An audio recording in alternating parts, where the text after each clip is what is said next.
All right, welcome back to the China Life Press podcast. I'm your host, Freddie Lopez. This is part two of my interview with my good friend, Audrey Trujillo. And we kind of got caught off, bit off there a little bit, but this is now part two. And yeah, so Audrey, floor is yours with what you were saying earlier. Okay.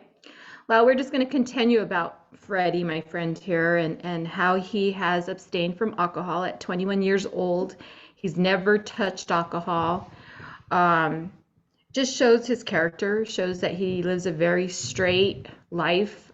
Being so young, that's very unique, and not too many people can do that, which is awesome. I've never, I don't know if you've ever heard of the Nazarites. The Nazarite sounds So familiar, but Samson, yeah, in the Bible, they Samson was part of the Nazarites, and what they did was because his mom was told by an angel when he was going to be when she had him when she was pregnant, he was told that well she was told that he was gonna have to abstain from alcohol, from all of that kind of thing, and not cut his hair, and that was a Nazarite. And only very few people are called upon to do that. And one of the things is alcohol. You're not to touch any kind of hallucination drugs, or any kind of um, alcohol or anything like that, wine, beer, anything. And that's the way he lived. And obviously we know what the Bible story is with Samson. All his power was in his hair, and took a Delilah to mess that up for him. But in the end, God never stayed away from him. He came back to him, and brought him back his strength. And I just wanted to kind of share that story with you, because you're doing by never touching alcohol, that's something that the Nazarites do. So look into that, and read a little bit more about it, because it's really interesting. Another thing I was going to ask Freddie about is, I kind of wanted to know what got you interested in being a Republican instead of an independent or any other party. what got me to be a Republican is for Mhm. multiple reasons. The first reason is I'm a true believer in freedom and liberty. And when I saw the Republican Party, I saw that they truly believe in the values of freedom and liberty. And instead of becoming an independent, I wanted to do that because I felt as if that's the only party out there that's really fighting as a team for our values, and values that I was raised with, the values that were instilled in me by my parents. And for me, you know, the Republicans, for me, it seems like they're the ones that really understand and I can relate to. The Democrats, they always talk about, oh, we represent, the minority. We represent the ones out there who don't have enough for themselves, the ones who don't advantage. We give them a voice. But the Republicans had a different message. Their message was, we don't care who you are. We don't care about your race. We don't care about where you came from or any of that. If you believe in freedom and liberty, you're one of us. That to me resonated with me more than saying that, oh, you should join us because of your skin color or your background. The Republicans, for me, they exemplified, oh, you join us because you believe in the same things as we do, our values. Nothing to do with race, nothing to do with nationality or any of that, all just with sharing our values. And for me, I was raised to be colorblind. That's how I was raised. I was raised to not look at color, to not give mind to it because the color on your skin, you can't change that. It's just a part of you. So yes, I'm half Hispanic, yes, I'm half black, but that's not my identity. My identity is who I am on the inside. And for me, that really resonated with me with the Republicans. And there are folks in my generation who are like, how can you vote for those Republicans? They're the ones who are racist. They are this and that, saying all these type of things. And I simply say, well, why do you think I'm with them? They're not racist at all. They are not racist at And all. that is the stigma that we have, unfortunately, with the Republican Party. They always want to um, call us racist, and it's like, where? I wonder where they get that from. Do you have an idea? I Because think here's where it's the odd to see that, here we had our last president, okay, President Trump. He was called racist. He was, they were trying to paint him as a KKK member and all these things, and he was like the complete opposite, like what you're talking about. He actually gave so much help to minorities in his businesses, put women in high positions that were minorities as well. He did so much, but yet the Democrats just wanted to paint him as this racist. And yet you look at his old pictures of him, and he's surround himself with Martin Luther King and all these greats that were really pivotal in giving power to our black people, and just I don't see him where he if someone who's racist is someone like Joe Biden, who relates young little black kids to cockroaches crawling up his leg, and yet they give him a pass for saying that. Isn't that disgusting? Like, what do and you think about that? I mean, it's just so hypocritical. that is just Joe Biden's the perfect Democrat. And the reason why I say that is because they're the ones, the Democrats, when we say the Democrats are the true racists, yeah, it's true. Because you look at, I'm gonna give an example from my generation, in like the rap scene, with hip hop and all that, there were so many rappers prior to 2016 who were literally rapping lyrics like, I'm getting money like Donald Trump. I am in Jump Tower. I'm in the golf course playing golf with Donald Trump. And it's like all these black entertainers prior to 2016 were praising Donald Trump. I mean, you want to go even further. I mean, in the last part, I mean, he's also a good friend of Michael Jackson. They were very good friends back in the day. Well, look at Joe Biden. Look at Joe Biden, what he has done. In fact, here's the one thing I always tell people. Under Donald Trump, we had historic uh, funding for historic black colleges from the government Hmm. that was in the millions that Trump did. What was the first thing that Joe Biden did when he got into office? Not only did he cut the funding in half, in some ways he completely cut it all together to Right. historically black colleges. And I mean, it makes me wonder to myself, well, who is the real racist when you have someone like Joe Biden?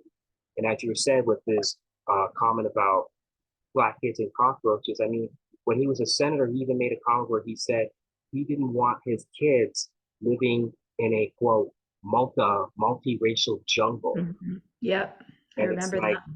how how can people like believe that? How can people believe Well, that? that's what I'm saying. They give them a pass. These Democrats get passes for everything. Mhm.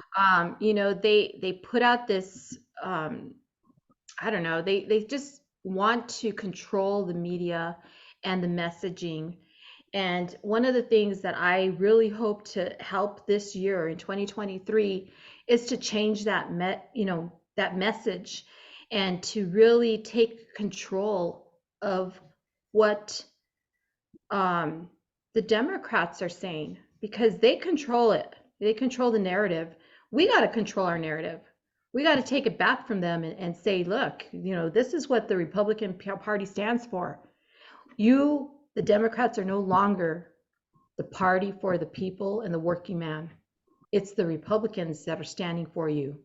It's the Republicans who are offering guidance to make sure that we have a moral compass within our schools, you know, giving back the opportunities to the parents to be able to make decisions for their kids versus the school system and big government taking over and controlling what your kids are doing and seeing and learning.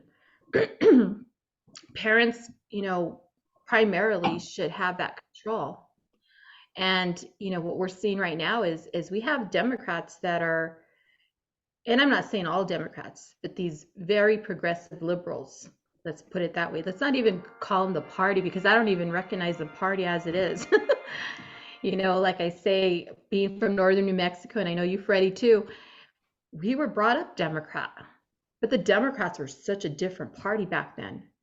Our Democrat Party literally helped the people. Were they perfect? No. There was a lot of flaws in the party even back then, and a lot of decisions that were made, and really, actually, we're seeing it now, what was put in place. And we look at the legislature and bills that were passed back in the days, that kind of are primarily the reason why we have certain things in place right now that the Republicans are like, well, what happened? 80 years of Democrats, and yet we're still in a state where the people are still primarily not prospering, and government has controlled everybody's life, that allows them to. And the father of our kids in New Mexico, not ours, not my kids, but many people's kids, is the government. Social programs, they're there just to keep people from being better. When you're getting a check in the mail and you keep getting bigger checks when you have more kids, whether it's from the same man or different men, that all it does is breed dependency, and people have no reason to do anything better, because who's going to work when they're getting 3,000-4,000 for just sitting at home and doing nothing, watching their shows on TV. And so we got to change that up. And my family is very conservative. My dad is a rancher, my mom's a teacher, and my sister, she's a social worker, my brothers were linemen. All of us gave back to society. We all had jobs. We never got any kind of help from welfare or anything. And my parents were young. They were super young when they first had us. But it was my grandparents that helped them out. It wasn't the government. We needed someone to take care of us when we were, really little. My mom and dad had to work. It was the grandparents that took us in. Now it's you ship them off to a school or preschool, and there you go. We're having our kids indoctrinated by the system. And it's unfortunate because they make it so easy. They pay for it. Now it's free, and it's like, they're just, instead of helping, they're not helping. It's destroying society, and it's destroying the pride that we should have in working towards something and working hard for something and succeeding. That's what America's all about. And I feel like that has been taken totally out of the picture right now. And, with that said, I think we got to get that back into our younger generation's minds, and let them know, yes, it does work. If you work hard for something, and it's the pride in starting something and finishing it. Perseverance. That is so awesome. When you succeed and you're just like, oh my gosh, I did that. It's so awesome. That's what these kids need to get back into. That's hope. That's hope for the society. And, just getting your degree, that's awesome. You work towards something, getting a job. I mean, I remember Freddie called me the other day because he got a job to be an assistant sergeant of arms at the Roundhouse. And he was like, guess what? I got a job and this and that. What are you going to do, Freddie? And, it's just so exciting to hear that, because he's doing something to prosper, number one, and also to do something to, generate an awareness of government with young people involved, and just actually he's just being a pivotal role model in his society, whether he realizes it or not. But it's so awesome. It's exciting to see, and I'm so excited for him. I think it's going to be awesome. He's going to be in the jungle. The lions, yeah. Talk about the jungle, the roundhouse, and but he's going to learn so much, and he's a presence. That's what we need. We need our young people to stand up and show up, even in the places that they don't feel as that comfortable in, and show we're paying attention. I'm here. That says a lot. They say that your presence is more important than what you're actually getting, because if you see a young Black Hispanic man working at the Capitol, who's conservative, where primarily everybody around him is probably a Democrat, most likely, Yes. very few Republicans, and have totally different views, you know, he'll resonate. He's going to resonate out there, and I think that's amazing. Um, I wish him, I wish you, Freddie, all the best, and I think you're going to do great. And this is going to really be a stepping stone into what's going to really be going on in your future. So proud of you. I think we're gonna see some great things with you. So with that said, do you have any questions for me? Well, thank you. I appreciate that. I'm just, I've always been someone who's wanting to make a difference. I've always wanted to make a difference and just be true to myself, be true just to myself, and just be as authentic and genuine as possible. And I think my first question to you, Audrey, is that, you're a mom, you have kids, and it's like what you're doing as well, you're fighting for them so they would have a good future. And wouldn't you say that this younger generation right now, which is, your kids, my generation, you believe that we are the ones who, because I do remember a quote from Ronald Reagan where freedom is just one generation away. Mm-hmm. It's one generation away. And do you think that our generation right now are the ones that hold the key to freedom in the next generation, and so on and so forth with our kids? I definitely think your generation holds the key. I think if we have enough of our conservative Republicans, young, even if they're not Republicans, but just conservatives, um, you know, it gives hope to the next generations. And to me, my hope and my prayer would be that you reach out to those kids, those lost kids that think that it's okay to be to pick your gender, for instance. I mean, that is the most ridiculous thing I've ever heard. Confusing kids so early in their age. You know, we were talking the other day, and I remember us saying, you know, the whole sexuality of, just having to choose who you are as a person, straight from grade school on is ridiculous. Life is hard enough. And I have friends that are gay, that are transgenders, and people that I know, and they don't wish that life. Honestly, they do not wish that type of lifestyle on anybody. And these are conservative people. They just, this is the lifestyle they decided to choose.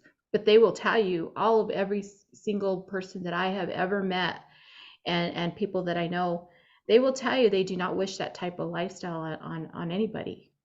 So why do we have all of a sudden this, Hollywood, the media, all these people pushing this lifestyle that even these people that are living this lifestyle would not ever want on a normal individual, a kid that doesn't even have a chance yet, at life.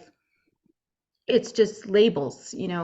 When I was in at UNM, studying criminology and stuff, one of the theories was the labeling theory. And in that labeling theory, it talked about all of these things. It talked about how they use labels to divide us. And labels divide. Even as a party, we're divided. Republican versus Democrat versus independents versus libertarians, black, white, red, yellow, green, whatever color you want to, divide yourself with. All these divisions and labels are just there to divide the people, because when people unify, guess who gets really, really afraid? The government, because they realize they don't have control. So it's about controlling the populace. And what we got to do is we got to stop that. We got to realize that it's not about party, it's about the people. Bring it back to the people. And, it's not about race. We all bleed the same. I cut my hand, it's red. If Freddie cuts his hand, it's going to be red. We all bleed red. We're all humans. There's only one race, and that's the human race. And we should not be divided by any labels like that. And I think what's happening now is even within the Republican Party, we see it even, we have the MAGA Republicans, we got the non-MAGA, we got the rhinos, we got, those are labels and division. And yet we have to come together on the things that are going to unify us. And what unifies us, Freddie? What would you say was the biggest thing that unifies us? I believe the biggest thing that would unifies us all is the same goals. What goals do we want to see for the country? For an Right. example, I have a friend who's a Democrat. We disagree on certain things, but you know what? We have the same goals. We're able to have lunch at downtown Santa Fe at one of the many restaurants we have. We'll go back and forth on an issue, and then we'll go right back to eating lunch and then going about our day. And Mhm. that's what I believe really unites when we have the same goals. We both want a better future for not only ourselves, but also for our children and their children. That's what we want. And frankly, there are many in the party or even in just any all sorts of parties that don't have the same goals. They're out for their own agendas. They want to succeed Right. for themselves. They want their own platitude, their own platform, and not thinking about anyone else. And I believe that's what truly unites us. And I think that same goal, that is one, and that's America. That you believe in America and what we stand for in our Constitution, our Declaration of Independence, our founding fathers, all of that. If you believe in that, that can really unite everyone instead of focusing on, I want to have my own career. I want to do this. I want to do this and all Right. that. That right then and there, right in of itself. Well, we saw that this week, which was awesome. I mean, we had that football player um, for the Bills, the Buffalo Bills, that just collapsed Mhm. and totally freaked out everybody because no one had really seen something like that. It was really serious. Um, and when they took him off the field, and it brought people to the realization how fragile life is, no matter what age you are, no matter what condition you are. I mean, things like this can happen out of the blue. And what I saw when I saw all sides, the Bills, and then the other, I can't remember who was playing against them, Mhm. they all got on their knees and they humbled themselves, but and knew we got to pray for this guy, and they turned to God. And that was on national TV. And I thought that was the most beautiful thing that I have seen, and that we need more of that. We need more of coming together. No one cared about the politics. No one cared of what color you were. All they cared was for the to pray for this young guy, and that was it.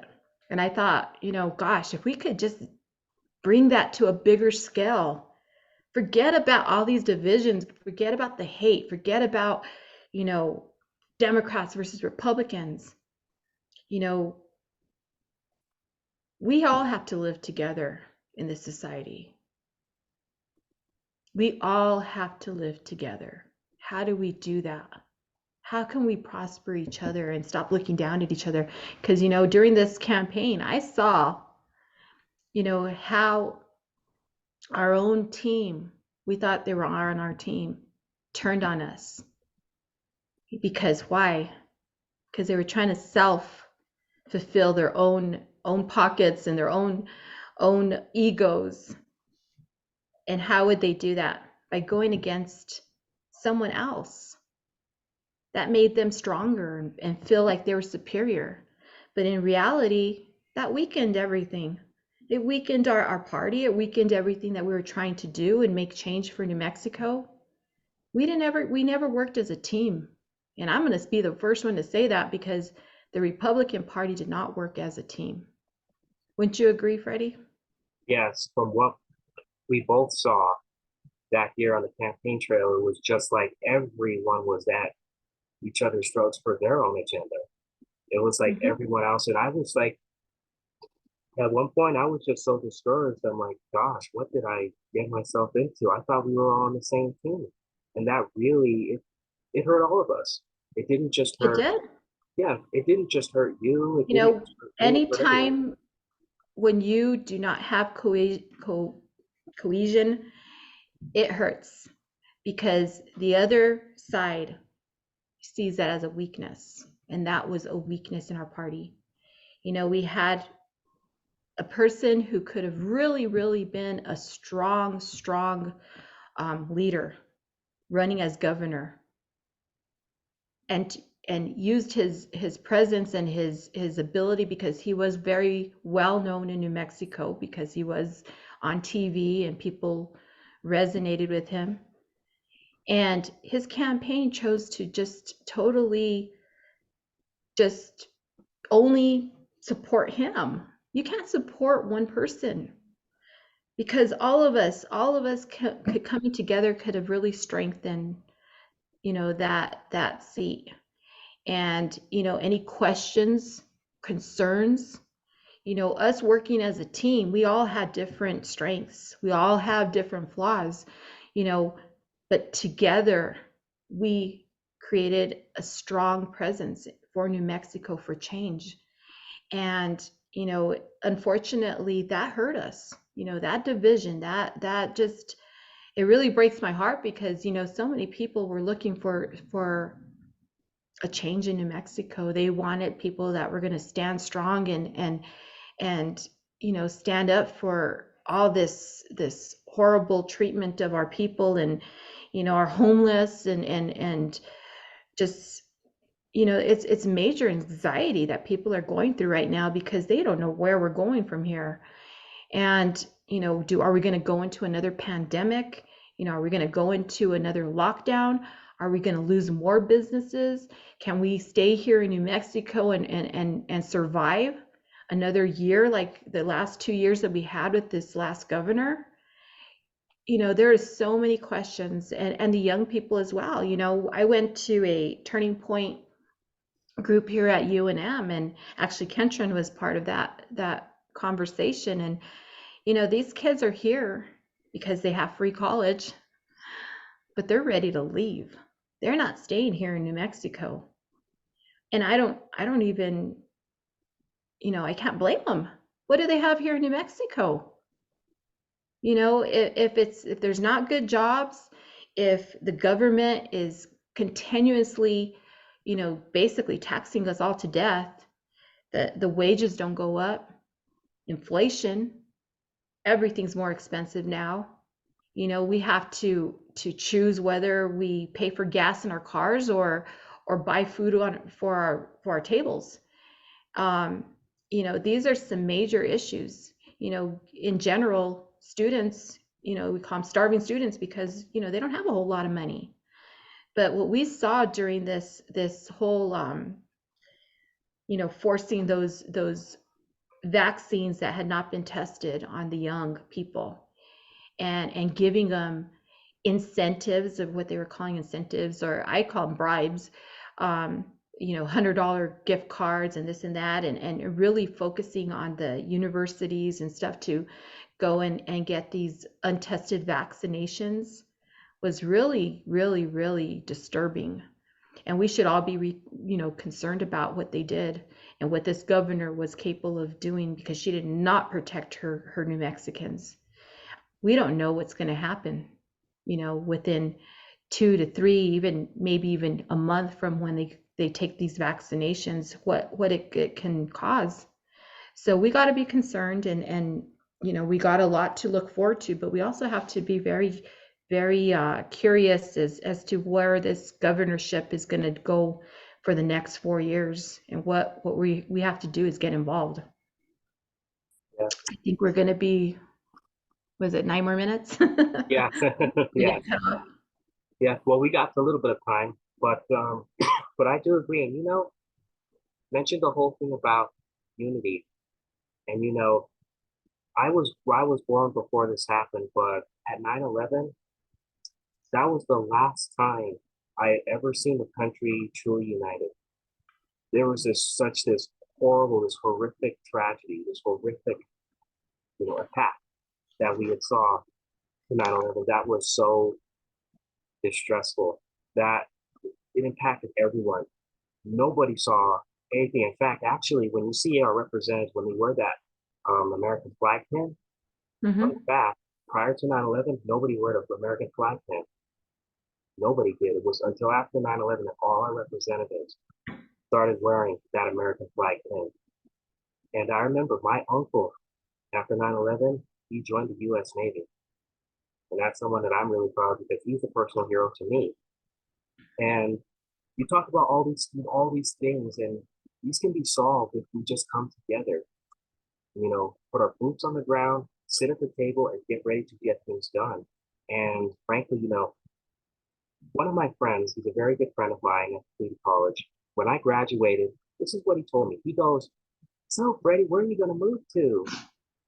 First thing he asked me, I'm like, "Excuse me, like, you're going to go to Arizona? You're going to go to Texas? You're going to go to Utah, Oklahoma, Florida? Where are you going to go?" And I said, "I'm not going anywhere. Like, I'm not going anywhere. I'm going to stay here." And then he said, "Why? There's nothing here." And that really woke me up to realize that, oh my gosh, there's a lot of young folks. And that's when I realized that, and I can't blame my young Well, folks. we have an aging society. That's what people don't understand. Yeah, And then we're not having kids like we used to, and then we have the abortion that's on demand, and all these things. Our population is really sinking. And I believe I read that it was 17% that has gone down in New Mexico. And, what are we doing? Are we just opening borders to populate with people that are not even from here, to come into our state? And I don't know what is going on here, but it doesn't look good. And I think we have to protect our youth. We got to protect our youth.